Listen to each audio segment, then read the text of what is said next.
कहानी की शुरुआत में हम देखते हैं कि घने जंगल के बीचों बीच भयानक गोलियों की आवाज गूंज रही थी। इंसानी आर्मी ने छुपकर बैठे एप्स के बेस पर एक जोरदार अटैक कर दिया था।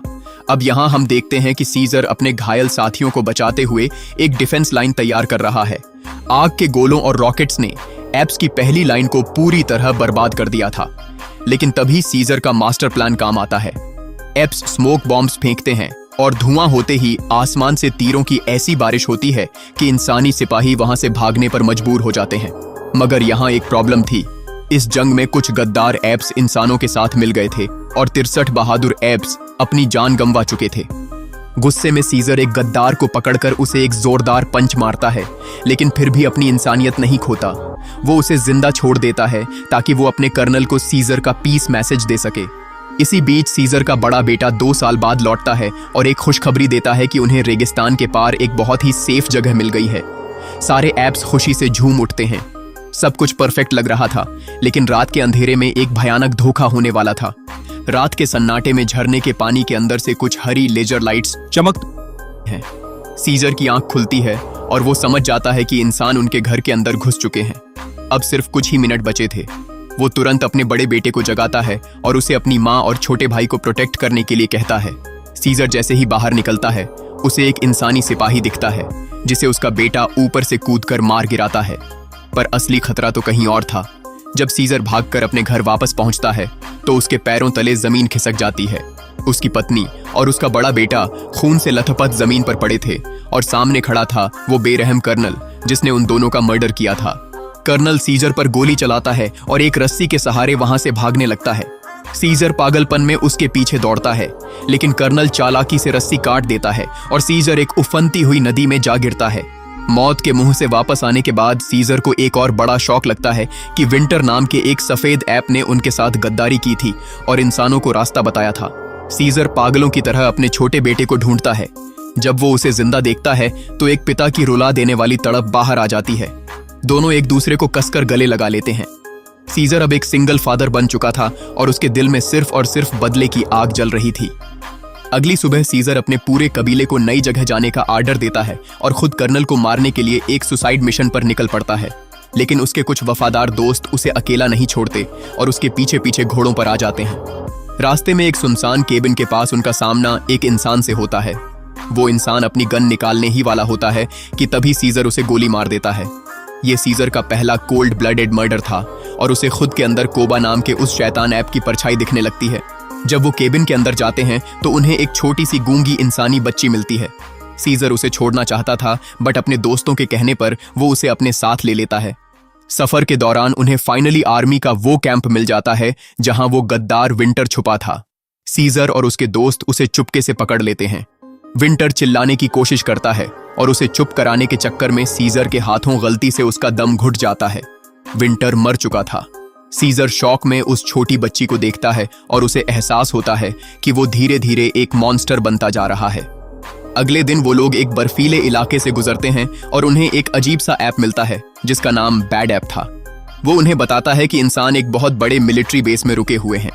बैड ऐप उन्हें वहां तक ले जाता है, लेकिन जैसे ही वो बेस के करीब पहुंचते हैं उनका सामना एक गार्ड से हो जाता है। सीजर को बचाने के लिए उसका दोस्त लूका गोली के सामने आ जाता है। लूका का खून बर्फ पर गिर रहा था और सीजर अपनी आंखों के सामने अपने एक और वफादार दोस्त को तड़प तड़प कर मरते हुए देखता है। वो बच्ची लूका के बालों में एक छोटा सा फूल रखती है। ये पल इतना भारी था कि किसी का भी दिल रो पड़े। इस मौत ने सीजर के अंदर बदले के ज्वालामुखी को और भड़का दिया। रात के अंधेरे में सीजर अकेला ही उस मिलिट्री बेस के अंदर घुस जाता है, लेकिन वहां जो वो देखता है वो उसके सबसे बुरे सपने से भी भयानक था। उसके अपने लोग, उसके पूरे कबीले के एप्स को वहां क्रॉस पर बांधा गया था और बाकी सारे एप्स को गुलामों की तरह पिंजरों में कैद किया गया था। कर्नल ने उन्हें रास्ते में ही एम्बुश करके बंदी बना लिया था। तभी पीछे से एक गद्दार एप सीजर के सिर पर एक जोरदार वार करता है और सब कुछ ब्लैकआउट हो जाता है। जब सीजर की आंख खुलती है तो वो खुद को कर्नल के पैरों के पास बंधा हुआ पाता है। उसे भयानक रिग्रेट होता है कि उसके बदले की आग ने पूरे कबीले को मौत के मुंह में धकेल दिया। अगले दिन कर्नल उन भूखे प्यासे एप्स को कोड़े मार मार कर एक बड़ी दीवार बनाने के लिए मजबूर करता है। सीजर से ये बर्दाश्त नहीं होता और वो काम रोक देता है। सीजर को सपोर्ट करने के लिए सारे एप्स अपना काम छोड़कर अपने हाथ हवा में उठा लेते हैं। कर्नल को बहुत गुस्सा आता है और वो सीजर के सामने एक बूढ़े ऐप के सिर में गोली मार देता है। कर्नल अपनी गन सीजर के माथे पर रख देता है। मौत बस 1 सेकंड दूर थी। अगर सीजर ने अभी हार नहीं मानी तो सब मारे जाएंगे। सीजर मजबूरी में झुक जाता है। रात में कर्नल सीजर को अपने पास बुलाता है और एक बहुत बड़ा डार्क सीक्रेट बताता है। वो वायरस जिसने इंसानों को मारा था अब म्यूटेट हो चुका है, जिसकी वजह से इंसान अब अपनी आवाज खोकर जानवरों की तरह बन रहे हैं। और इसी वजह से कर्नल ने अपने खुद के बेटे तक को गोली मार दी थी। कर्नल का ये पागलपन देखकर सीजर भी अंदर तक कांप जाता है। तभी कैंप के बाहर हम देखते हैं कि सीजर के दोस्त एक अंडरग्राउंड टनल ढूंढ लेते हैं और वो छोटी बच्ची अपनी जान पर खेलकर चुपके से अंदर आती है। वो पिंजरे के पास जाकर सीजर को पानी और अपना प्यारा सा डॉल देती है। उस मासूम बच्ची की आंखों में सीजर को वो असली इंसानियत दिखती है जो अब कर्नल जैसे लोगों में मर चुकी थी। ये देखकर सारे एप्स एक बार फिर हवा में हाथ उठा लेते हैं और सीजर की आंखों में फिर से वो उम्मीद जाग उठती है कि वो अपने लोगों को आजाद कराएगा। बाहर मिलिट्री बेस में टेंशन का माहौल था और इंसानी गार्ड्स चारों तरफ गश्त लगा रहे थे। इधर छोटी सी बच्ची नोवा को वहां से सुरक्षित निकालने के लिए रॉकेट खुद को जानबूझकर गार्ड्स के सामने कर देता है। गार्ड्स उसे बुरी तरह पीटते हैं और उसी पिंजरे में डाल देते हैं जहां सीजर कैद था। अब यहां हम देखते हैं कि रॉकेट को सीजर की बहुत फिक्र थी। अगले ही दिन रॉकेट वहां काम करने के बहाने अंडरग्राउंड टनल की दूरी कैलकुलेट करता है और इशारों में सीजर और बाहर बैठे बैड ऐप को पूरा प्लान समझा देता है। बाहर से बैड ऐप ने टनल खोदना शुरू कर दिया था, मगर यहाँ एक प्रॉब्लम थी। खुदाई करते वक्त गलती से पानी की एक मेन पाइप फट जाती है और टनल में तेजी से पानी भरने लगता है। अब उनके पास अंडरग्राउंड भागने का कोई रास्ता नहीं बचा था। टाइम तेजी से हाथ से फिसलता जा रहा था। अगर ये लोग अभी नहीं निकले तो सुबह तक कर्नल इन सबको मार डालेगा। तभी सीजर एक नया और रिस्की प्लान बनाता है। इधर सीन कुछ ऐसा था, एप्स जानबूझकर गार्ड्स को भड़काने के लिए उन पर कचरा फेंकने लगते हैं। जैसे ही एक गार्ड गुस्से में पिंजरे के पास आता है, अंधेरे में छुपे एप्स उसे एक झटके में खींचकर खत्म कर देते हैं। रॉकेट तुरंत चाबियां और हथियार निकालता है। सबसे पहले वो सीजर को आजाद करता है और फिर वो लोग बच्चों वाले पिंजरे की तरफ भागते हैं। इतने दिनों बाद अपने छोटे बेटे को जिंदा देखकर सीजर की आंखों में आंसू आ जाते हैं। दोनों एक दूसरे को कसकर गले लगा लेते हैं। लेकिन अभी इमोशनल होने का टाइम नहीं था। अब सिर्फ कुछ ही मिनट बचे थे। रॉकेट गन लेकर पहरा देता है और बाकी लोग बच्चों को एक केबल के सहारे बड़े पिंजरों में और फिर वहां से सीक्रेट टनल के अंदर भेजने लगते हैं। फाइनली सारे एप्स आजाद होकर टनल से बाहर निकल जाते हैं, लेकिन सीजर वहीं रुक जाता है। उसे कर्नल से अपने परिवार की मौत का बदला जो लेना था। और उसी वक्त आसमान से तोप के गोले बरसने लगते हैं। नॉर्दर्न आर्मी ने बेस पर एक बहुत बड़ा अटैक कर दिया था। सीजर गोलियों की बारिश से बचता हुआ चुपके से कर्नल के कमरे में घुसता है। उसके हाथ में गन थी और सामने लेटा था वो बेरहम कर्नल। सीजर गन तानता है। वो अपना ट्रिगर दबाने ही वाला था कि तभी कर्नल उसकी तरफ मुड़ता है। कर्नल की नाक से खून बह रहा था। उसकी हालत एकदम पागलों जैसी हो गई थी और वो एक भी शब्द नहीं बोल पा रहा था। दरअसल कर्नल ने नोवा की वो डॉल छू ली थी जिसमें म्यूटेटेड वायरस था और अब वो खुद उसी जानवर वाली हालत में पहुंच चुका था जिससे वो नफरत करता था। ये देखकर सीजर के अंदर सुलगती बदले की आग अचानक बुझ जाती है। उसे उस बेबस और लाचार इंसान पर सिर्फ तरस आ रहा था। सीजर अपनी गन वहीं छोड़कर भारी कदमों से बाहर निकल जाता है, जिसके बाद कर्नल खुद को गोली मारकर अपनी कहानी खत्म कर लेता है। बाहर अब एक खौफनाक जंग छिड़ चुकी थी।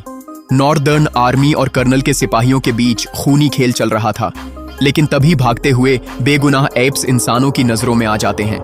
इंसानों की मशीन गन्स अब एप्स की तरफ मुड़ चुकी थीं। अब यहां हम देखते हैं कि अपने लोगों को कटता हुआ देखकर सीजर पागलों की तरह भागता है। उसकी नजर बेस में रखे एक बड़े से फ्यूल टैंक पर पड़ती है। सीजर ग्रेनेड लेकर गोलियों और बम के धमाकों के बीच से टैंक की तरफ दौड़ लगाता है।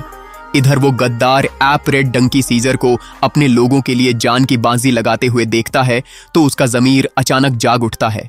सीजर टैंक के बस करीब पहुंचने ही वाला था कि तभी अचानक खचाक एक क्रॉसबो का तीर सीधा सीजर के सीने को चीरता हुआ निकल जाता है।